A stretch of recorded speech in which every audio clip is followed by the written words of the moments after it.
तो स्टूडेंट्स, जैसा कि हमने लास्ट वीडियो में देखा था ट्रांसक्रिप्शन प्रोसेस की बेसिक रिक्वायरमेंट्स क्या होती है, वो कैसे होता है और उसके लिए क्या क्या चीज़ें बहुत ज़रूरी होती हैं। अब इस वीडियो में हम देखेंगे ट्रांसक्रिप्शन कितने स्टेजेस में होता है। ट्रांसक्रिप्शन 3 स्टेप में होता है, इनिशिएशन, एलोंगेशन और टर्मिनेशन। तो ये जो ट्रांसक्रिप्शन प्रोसेस होती है, इसकी पहली स्टेज होती है इनिशिएशन। इनिशिएशन स्टेज में क्या होता है, प्रोमोटर रीजन पे डीएनए आरएनए पॉलीमरेज आके जुड़ता है in the presence of sigma factor. और जैसे ही सिग्मा फैक्टर की प्रेजेंस में ये आरएनए पॉलीमरेज यहाँ प्रमोटर रीजन पे आके जुड़ जाता है, तो ये सिग्मा फैक्टर हट जाता है और ट्रांसक्रिप्शन की प्रोसेस स्टार्ट हो जाती है। तो प्रमोटर रीजन हमेशा 5 प्राइम एंड में पाया जाता है और इस एंड को हम अपस्ट्रीम एंड भी कहते हैं।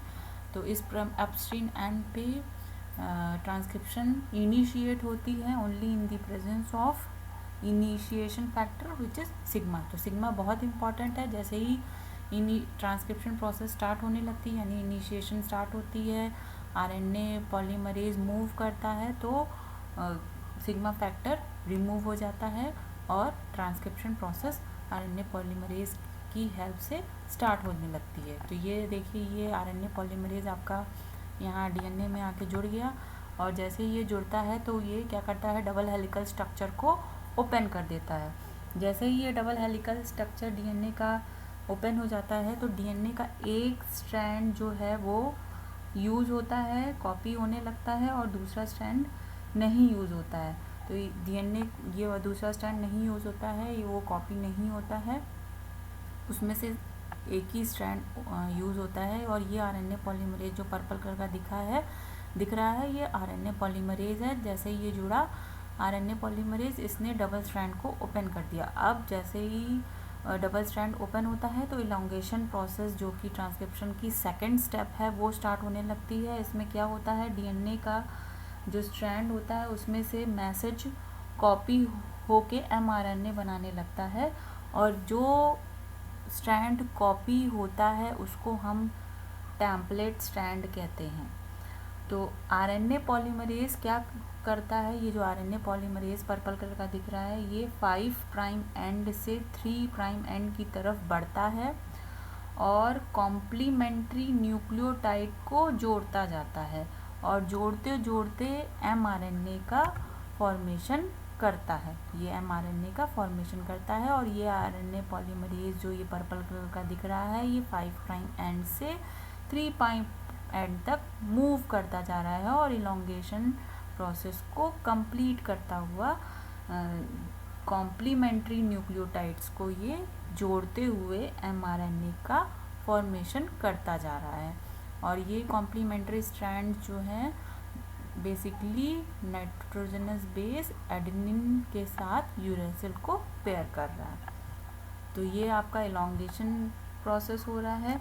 इसमें डीएनए खुद जो है वो न्यूक्लियस से बाहर नहीं आ पाता, इसके लिए जो मैसेज डीएनए को देना होता है वो एमआरएनए की हेल्प से बाहर लेके आता है और साइटोप्लाज्म में जाके कॉरेस्पॉन्डिंग प्रोटीन को बनाता है।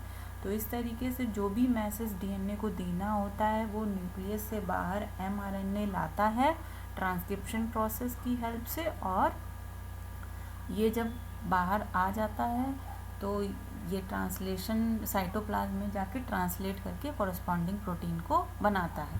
तो ये हो गई आपकी इलोंगेशन प्रोसेस। इस तरीके से एमआरएनए बन गया और ये बाहर आने लग गया न्यूक्लियस में। अब जो है थर्ड स्टेज होती है, थर्ड स्टेप ट्रांसक्रिप्शन की होती है, जो कि टर्मिनेशन स्टेज होती है। टर्मिनेशन स्टेज में ये देखिए, प्रमोटर रीजन पे आरएनए पॉलीमरेज जुड़ा था और ये मूव करते करते यहाँ टर्मिनेशन रीजन तक आ गया और ये प्री एमआरएनए का इसने फॉर्मेशन कर दिया। अब जो है जब प्री एमआरएनए बन जाता है, पूरा DNA strand template DNA strand copy हो जाता है, तो टर्मिनेशन प्रोसेस होनी चाहिए। तो टर्मिनेशन प्रोसेस के लिए आरएनए पॉलीमरेज के पास इतनी क्षमता नहीं होती है कि वो ट्रांसक्रिप्शन की प्रोसेस को स्टॉप कर दे। तो ट्रांसक्रिप्शन की प्रोसेस को स्टॉप करने के लिए टर्मिनेशन फैक्टर की रिक्वायरमेंट होती है और वो फैक्टर होता है रो। तो रो फैक्टर यहाँ पे आके जुड़ जाता है। रो फैक्टर जुड़ने की वजह से क्या होता है, टर्मिनेशन स्टार्ट होने लगता है।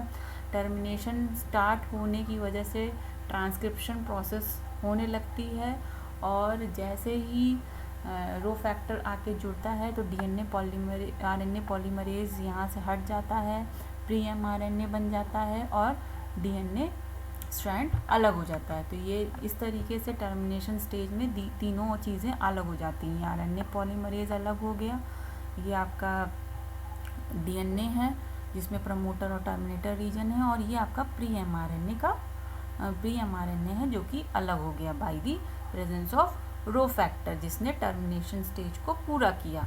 तो इस तरीके से तीनों स्टेप जो है ट्रांसक्रिप्शन की हो जाती हैं। अब ये जो प्री एमआरएनए बना है, इसमें अब आरएनए प्रोसेसिंग होती है। तो आरएनए प्रोसेसिंग क्या होता है, प्री एमआरएनए से एमआरएनए का बनना। ये प्री आरएनए प्रोसेसिंग भी आप न्यूक्लियस के अंदर होती है। जब ये एमआरएनए बन जाता है तब ये न्यूक्लियस से बाहर जाके ट्रांसलेशन करता है। तो ये कैसे होता है आरएनए प्रोसेसिंग, हम ये देखते हैं। अब आरएनए प्रोसेसिंग में दो जो स्ट्रैंड होता है उसमें दो पार्ट होते हैं, इंट्रॉन और एक्सॉन। इंट्रॉन जो है काम का नहीं होता है और एक्सॉन काम का होता है। तो जो पार्ट हमारे काम का नहीं है हम उसको बाहर निकालते हैं, और जो काम का है उसे हम जोड़ देते हैं। तो इसमें से इंट्रॉन काम का नहीं होता है, इसलिए हम इसे बाहर निकालते हैं और एक्सॉन को जोड़ के मैच्योर आरएनए बनाते हैं। तो ये कैसे होता है, ये देखिए प्री एमआरएनए मॉलिक्यूल है, इसमें इंट्रॉन एक्सॉन प्रेजेंट है। इसमें से इंट्रॉन काम का नहीं है, जो ब्लू कलर का है, इसको बाहर निकाला जाएगा। इसको बाहर निकालने के लिए स्प्लाइसिंग प्रोसेस होती है। स्प्लाइसिंग प्रोसेस के लिए स्प्लाइस सम एंजाइम की ज़रूरत होती है। ये स्प्लाइस सम एंजाइम इसके साथ इंट्रॉन के साथ जुड़ के इंट्रॉन को बाहर निकाल देता है और एक्सॉन को जोड़ देता है। जब एक्सॉन जुड़ जाते हैं तो मैच्योर आरएनए मॉलिक्यूल का फॉर्मेशन कर देते हैं, और ये मैच्योर आरएनए मॉलिक्यूल जो है न्यूक्लियस से साइटोप्लाज्म में जाके ट्रांसलेशन प्रोसेस को कंप्लीट करता है। तो इस तरीके से जो है ट्रांसक्रिप्शन होता है, डीएनए से मैच्योर आरएनए का फॉर्मेशन होता है बाय टू प्रोसेस, ट्रांसक्रिप्शन और आरएनए प्रोसेसिंग। ट्रांसक्रिप्शन जो है 3 स्टेजेस में होती है, इनिशिएशन, इलॉन्गेशन एंड टर्मिनेशन। और आरएनए प्रोसेसिंग जो है आपका, इसमें इंट्रॉन का रिमूवल होता है बाय स्प्लाइसम एंजाइम, और एक्सॉन को जोड़ के प्री एमआरएनए से मैच्योर आरएनए को बनाया जाता है। अब ये मैच्योर आरएनए जो है न्यूक्लियस को क्रॉस करके साइटोप्लाज्म में जाता है और वहाँ पे ट्रांसलेशन प्रोसेस को करता है, यानी प्रोटीन को बनाता है, जिसको कि हम नेक्स्ट वीडियो में देखेंगे। Thank you.